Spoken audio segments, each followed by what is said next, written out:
Guys, सुप्रभात। मैं आपका दोस्त कानू और आप लोगों के चैनल पर आपके लिए न्यू वीडियो लेके आया हूँ। आज मैं आपको थोड़ा सा योग के बारे में बताना चाहता हूँ। जैसे कि योग हमारी संस्कृति में हजारों और लाखों वर्ष पूर्व से है और योग ने हमारी संस्कृति को और हमको बहुत कुछ दिया है। योग ने विश्व में भारत का नाम बहुत ऊंचा किया है और योग ने ही भारत को विश्व गुरु बनाया है। तो हमको थोड़ा योग के बारे में पता भी होना चाहिए। तो आज मैं आपको अष्टांग योग के बारे में बताऊंगा। अष्टांग योग में 8 प्रकार होते हैं। इनमें सर्वप्रथम यम, नियम, आसन, प्राणायाम, प्रत्याहार, धारणा, ध्यान और समाधि, ये 8 होते हैं। अब सर्वप्रथम आता है यम। यम के होते हैं 5। यम के भी 5 प्रकार होते हैं: अहिंसा, सत्य, अस्तेय, ब्रह्मचर्य और अपरिग्रह। अब मैं आपको थोड़ा इनसे परिभाषित करवाता हूँ। जो अहिंसा होता है, अहिंसा का मतलब इसमें 2 प्रकार से बताया गया है। अहिंसा 2 प्रकार से होती है। एक तो हम शरीर से किसी को अहिंसा पहुँचाते हैं या हिंसा करते हैं, और एक मन से, अपने मन से किसी को दुख पहुंचाते हैं। तो इसमें यह 2 प्रकार से हिंसा को बताया गया है। और सत्य, दूसरा सत्य, सत्य को इसमें एक रूप में बताया गया है। जैसे सत्य सिर्फ वही नहीं होता है जो हम कहते हैं, सत्य भी 2 प्रकार के होते हैं। जैसे सत्य वह, पूर्ण सत्य वह होता है जो मन में हो, विचारों में हो, और वही व्यक्ति वाणी से कह रहा हो, तो वह पूर्ण सत्य में आता है। और तीसरा हमारा है ब्रह्मचर्य। ब्रह्मचर्य वह होता है जो अपने पूर्ण ज्ञान को ब्रह्मचर्य के रूप में स्थिर करना होता है। ब्रह्मचर्य में सभी इंद्रियों को पूर्ण रूप से वश में कर लेना भी ब्रह्मचर्य होता है। उसके बाद आता है अपरिग्रह। अपरिग्रह में दूसरों की वस्तु का इच्छा न करना और दूसरों की वस्तु को इस्तेमाल न करना, अपने पास जितना है उतने में ही संतुष्ट रहना, यह आता है अपरिग्रह में। अब चलते हैं, अब यम हो गया। अब नियम के भी 5 प्रकार होते हैं। सर्वप्रथम शौच, संतोष, तप, स्वाध्याय, ईश्वर, प्राणी ध्यान। तो सबसे पहले शौच आता है। शौच वह होता है, शौच का अर्थ ही होता है स्वच्छता, यानी कि शौच भी 2 प्रकार की होती है। एक शुद्धि, शौच का अर्थ होता है शुद्धि, और शुद्धि भी 2 प्रकार की होती है। पहली शुद्धि तो हमारा शरीर बाहर से गंदा होता है तो हम स्नान करके उसे शुद्ध कर लेते हैं।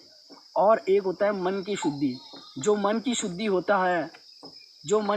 होती है उसे हम शास्त्रों, ग्रंथों, उपनिषदों आदि चीज़ों को पढ़ के उसको दूर कर सकते हैं, उन विकारों को दूर कर सकते हैं। और फिर आता है संतोष।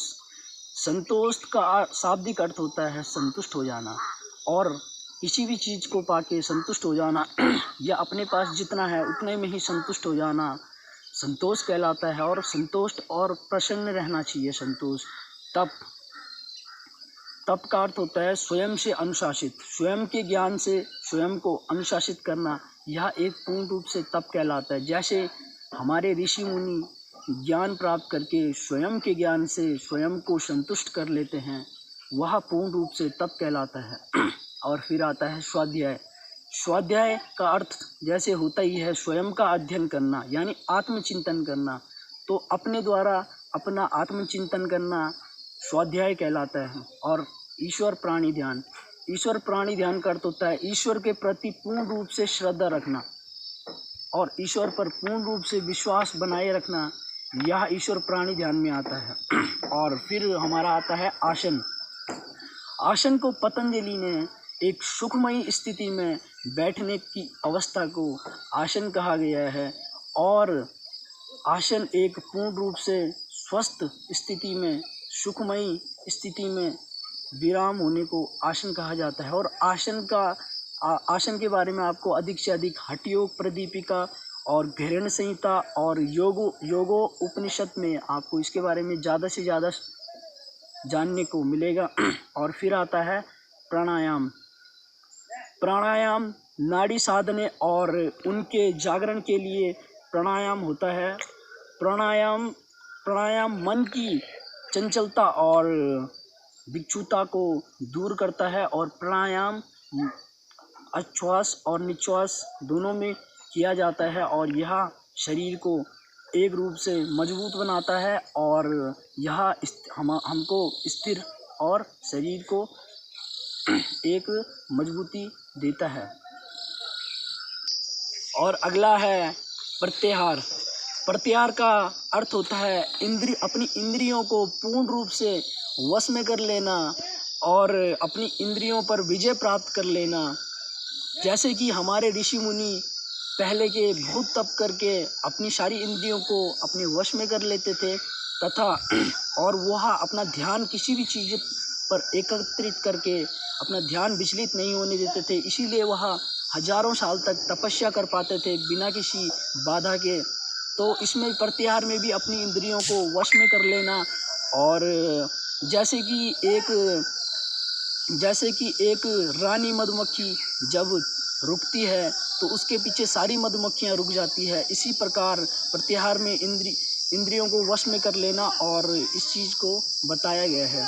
धारणा किसी एक विषय का ध्यान को बनाए रखना धारणा कहलाता है। जैसे किसी ने किसी चीज़ को मन में धारणा बना ली, वह चीज़ पानी है या वह चीज़ करनी है, एक मन में एक संकल्प बना लेना किसी चीज़ का, वह एक धारणा कहलाती है।